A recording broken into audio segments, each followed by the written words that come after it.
रावण में शिव महापुराण में सुना है शंकर भगवान पर 108 कुछ भी शिव को चढ़ाना चाहिए श्रावण के महीने में। हमने पहले भी कहा था, पिछले लॉकडाउन की कथा निकालिए और श्रावण के महीने की कथा निकाल कर सुनना। उसमें कहा था आपके पास कुछ भी नहीं है तो 108 चावल के दाने चढ़ाइए, 108 मूंग के दाने चढ़ाइए, 108 आप चाहे तो सरसों के फूल चढ़ाइए, 108 चाहे तो सफेद पुष्प चढ़ाइए, 108 चाहे तो गुलाब की पत्तियां चढ़ाइए। पर सावन के महीने में एक नियम बनाना कि मैं 108 ये वस्तु शिव को समर्पित करती। उसका कारण क्या है? तो स्कंद पुराण में लिखा है शंकर भगवान को सावन के महीने में जब हम 108 कोई वस्तु समर्पित करते हैं तो शंकर उसको लाख और करोड़ों गुना कर कर हमको पूरे वर्ष में प्रदान कर देता है। इसलिए श्रावण महीने में 108 की महत्व।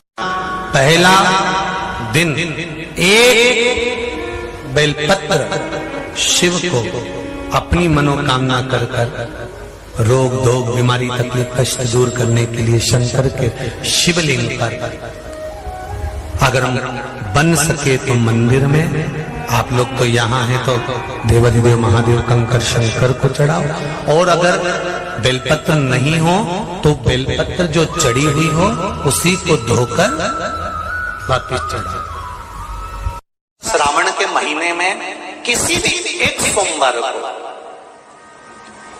अगर व्यापार नहीं चल रहा है, नौकरी नहीं मिल रही है, तो कोई तकलीफ आ रही है, तो कोई कष्ट आ रहा है, कोई रोग बढ़ रहा है, डॉक्टर से ऐसा लग रहा है कि ये बड़ी बीमारी बताने वाला है, शरीर में कोई गांठ पड़ गई है और वो जांच के लिए गई है, तो बिल्कुल श्रावण के महीने में किसी भी एक सोमवार को गंगा जल लेकर जाइए शिव मंदिर में। शंकर जी के मंदिर में थोड़ा सा गंगा जल नंदी को समर्पित कर कर, थोड़ा अशोक सुंदरी को समर्पित कर कर, थोड़ा गणेश और कार्तिकेय को समर्पित कर कर, थोड़ा सा गंगा जल जया विषहारा शामरी बारी दौतली और देव को समर्पित कर कर, थोड़ा सा गंगा जल शिवलिंग पर समर्पित कर दो। उस गंगा जल को वापिस झेल कर लेकर आओ। 3 दिन तक लगातार उस गंगा जल को पीना प्रारंभ करो। उसके बाद जांच के लिए आप कहीं पर भी जाइए, बाबा कृपा जरूर करेगा, ये निश्चित। श्रावण के महीने में किसी भी एक सोमवार को अगर व्यापार नहीं चल रहा है, नौकरी नहीं मिल रही है, तो कोई तकलीफ आ रही है, तो कोई कष्ट आ रहा है, कोई रोग बढ़ रहा है, डॉक्टर से ऐसा लग रहा है कि ये बड़ी बीमारी बताने वाला है, शरीर में कोई गांठ पड़ गई है और वो जांच के लिए गई है, तो बिल्कुल श्रावण के महीने में किसी भी एक सोमवार को गंगा जल लेकर जाइए शिव मंदिर में। शंकर जी के मंदिर में थोड़ा सा गंगा जल नंदी को समर्पित कर कर, थोड़ा अशोक सुंदरी को समर्पित कर कर, थोड़ा गणेश और कार्तिकेय को समर्पित कर कर, थोड़ा सा गंगा जल जया विषहारा शामरी बारी दौतली और देव को समर्पित कर कर, थोड़ा सा गंगा जल शिवलिंग पर समर्पित कर दो। उस गंगा जल को वापिस झेल कर लेकर आओ। 3 दिन तक लगातार उस गंगा जल को पीना प्रारंभ करो। उसके बाद जांच के लिए आप कहीं पर भी जाइए, बाबा कृपा जरूर करेगा, ये निश्चित। ये शिवलिंग जलाधारी यहां से जल अशोक सुंदरी के पास में से नीचे की ओर गिर रहा, ठीक है। बेलपत्र नहीं है आपके पास चढ़ाने के लिए, मत चढ़ाओ। जल नहीं है चढ़ाने के लिए, मत चढ़ाओ। अक्षत नहीं है चढ़ाने के लिए, मत चढ़ाओ।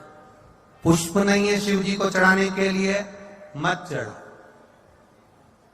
शमी पत्र नहीं है, मत चढ़ाओ। पर किसी शिवालय में, किसी शंकर के मंदिर में अगर तुम गए हो, तुम्हारे पास में कुछ भी नहीं है, जो भी भगवान का दर्शन तुमने किया है, तो यहां से जो पानी नीचे गिरता है, उस गिरने वाले स्थान पर मात्र अपने हाथ का 3 बार स्पर्श कर कर बाबा से दिल की बात कहकर आ जाओ, तब उनकी मुराद बाबा पूर्ण कर देता है। वो सहज प्रसंग है। पहला दिन एक बेलपत्र शिव को अपनी मनोकामना कर कर रोग धोग बीमारी तकलीफ कष्ट दूर करने के लिए शंकर के शिवलिंग पर अगर बन सके तो मंदिर में, आप लोग तो यहाँ हैं तो देवाधिदेव महादेव कंकर शंकर को चढ़ाओ। और अगर बेलपत्र नहीं हो तो बेलपत्र जो चढ़ी हुई हो उसी को धोकर वापिस चढ़ाओ। वापिस और सावन का महीना है, दिल से बाबा को ले जाए।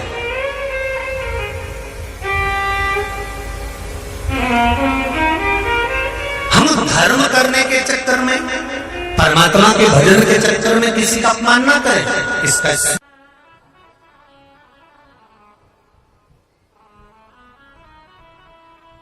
जब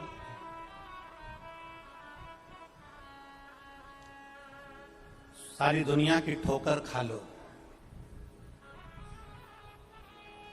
सारी दुनिया के हाथ जोड़ लो, सारी दुनिया से निवेदन कर लो, और उसके बाद भी तुम्हारी दुख की घड़ी समाप्त नहीं हो, तब प्रयास करना तुम्हारे घर में कोई गमला हो, कोई पौधा लगा हो, जो भी पौधा लगा, हम ये नहीं कहेंगे कि वो गुलाब का है कि गेंदा का है कि शमी का है कि बेलपत्री का है, जो पौधा तुम्हारे घर में लगा, जो पौधा, एक प्रयास करना। अभी सावन चालू हुआ है,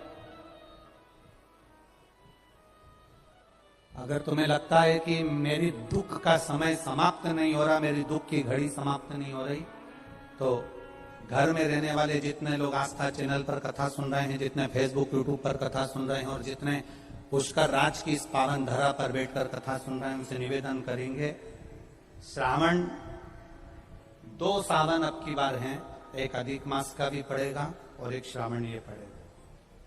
ये जब 2 श्रावण पड़ते हैं तो इसमें हरि और हर का मिलन होता है, हरि और हर का मिलन, क्योंकि अधिक मास जो है वो भगवान पुरुषोत्तम का है, भगवान विष्णु का, और सावन के मध्य में अगर पड़ रहा है तो देवाधिदेव महादेव के साथ भगवान हरि का मिलन हुआ है, इसलिए इसको हरिहर श्रावण कहते हैं। ये 2 महीने के श्रावण में अगर मान लो एक दिन आपका निकल भी गया, 2 दिन आपके छूट भी गए, कोई दिक्कत की बात नहीं। जो पेड़ तुम्हारे यहां लगा हो, जो पौधा तुम्हारे यहां लगा हो, जो वृक्ष तुम्हारे यहां लगा हो, जो क्यारा तुम्हारे यहां, कुंडी तुम्हारे यहां, उसी की मिट्टी को, उसी के पेड़ के नीचे, उसी पौधे के नीचे, उस मिट्टी को थोड़ा सा हाथ से उसको उठाकर एक लिंग की आकृति बना ले। उसमें जलाधारी बनाने की जरूरत नहीं, केवल लिंग की आकृति बनाकर उसी की पूजन वहीं कर पानी चढ़ाकर 15 से 20 मिनट बाद अपना काम करने के बाद उसी को उसी मिट्टी में विसर्जन कर दें, अपनी कामना कर देवाधिदेव महादेव 2 महीने के बाद क्या देगा ये वही जान सकता है। वो क्या प्रदान करेगा ये उसके ऊपर। देख लिया हमने, बहुत प्रयास कर देख लिया, सारी दुनिया का हमने प्रयोग कर देख लिया। इनसे भी पूछा, उन्होंने कहा बाथरूम इधर बना दो, वास्तु शास्त्री ने कहा ये बना दो, ज्योतिषाचार्य ने कहा ये बना दो, उन्होंने कहा ये बना दो, उन्होंने कहा वो बना दो। हमने दुनिया का काम कर देख लिया, हाथों की अंगूठियां बदल कर देख ली, नथ आभूषण बदल कर देख लिए, सोने की दिशा बदल कर देख ली, सीढ़ियों की दिशा बदल कर देख ली। अब जब सारी दिशा बदल कर देख ली, सारा काम कर देख लिया, उसके बाद भी अगर हमारी ग्रह दशा नहीं सुधरे, हमने सबके दरवाजे जाकर देख लिया, देवी देवता उनके भी धोख के देख लिया, पर जब भी अगर हमारी दशा ना सुधरे तो फिर कहीं मत जाना, महादेव के चरणों में जाकर बस उसकी आराधना में लग जाना, हो जाएगा। जो माताएं श्रावण के सोमवार का व्रत करती हैं वो पशुपति व्रत मत करना। जो श्रावण के सोमवार का व्रत नहीं करती हैं वो पशुपति व्रत कर सकती हैं, उनको पशुपति व्रत करने का मना नहीं। पर यदि श्रावण ओम नमः शिवाय, श्री शिवाय नमस्तुभ्यम। स्वागत है आपका शिव शक्ति आस्था चैनल पर। तो दोस्तों एक बार हम फिर से बात करने जा रहे हैं सावन के दूसरे दिन का नियम। दूसरे दिन कौन सा नियम करना है? जैसा कि आप सभी जानते हैं 11 जुलाई से सावन प्रारंभ हो गया है, और सावन के दूसरे दिन हमें कौन सा नियम करना है, कैसे करना है, इस कथा में पूज्य गुरु पंडित प्रदीप मिश्रा जी ने बहुत ही सरल विधि द्वारा इस उपाय को बताया है। तो दोस्तों आइए सुनते हैं इस कथा को और पूज्य गुरु पंडित प्रदीप मिश्रा द्वारा बताए गए उपाय को करके